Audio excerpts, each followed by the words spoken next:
À l'occasion de son 65e anniversaire, la Cour suprême de Madagascar ouvre ses portes au grand public du 21 au 24 juillet 2026. L'événement vise à faire découvrir le fonctionnement de la haute juridiction, ses missions et les différentes institutions qui la composent. Des conférences et échanges avec les responsables judiciaires sont organisés. Cette initiative vise à rapprocher la justice des citoyens et permettra également aux visiteurs de mieux comprendre le rôle de chaque juridiction dans le système judiciaire malgache.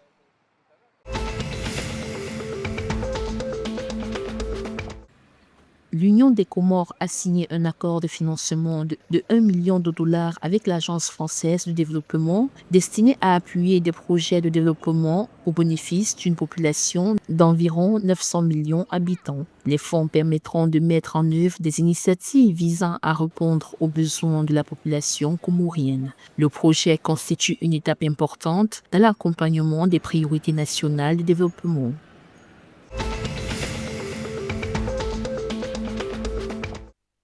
Les Seychelles prévoient une hausse de 12% des arrivées de visiteurs indiens en 2026. L'archipel espère dépasser 15 000 touristes indiens sur l'année, contre environ 13 400 en 2025. Le 8 juillet 2026, le pays avait déjà accueilli 6 869 visiteurs indiens, soit une progression de 4,2% par rapport à 2025. Cette croissance est soutenue par les campagnes de promotion touristique et l'amélioration des liaisons aériennes, notamment les 4 vols hebdomadaires entre Mumbai et Mahé.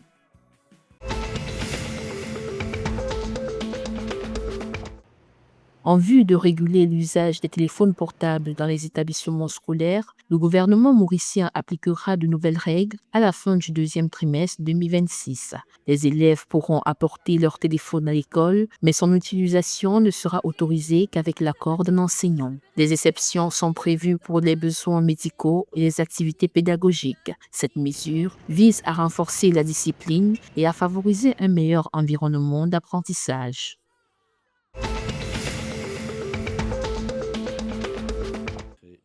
La délégation malgache de pétanque a enfin retrouvé le sourire après l'obtention de visa pour sa tournée estivale en France. Ce déblocage permet à l'équipe nationale de participer à la 65e édition du championnat mondial de pétanque organisé du 5 au 8 juillet 2026 à Marseille. Les tenants du titre, longtemps freinés par les démarches administratives, peuvent désormais se concentrer pleinement sur leur objectif sportif. Cette bonne nouvelle redonne espoir aux boulistes malgaches, déterminés à défendre les couleurs de Madagascar face à une concurrence relevée.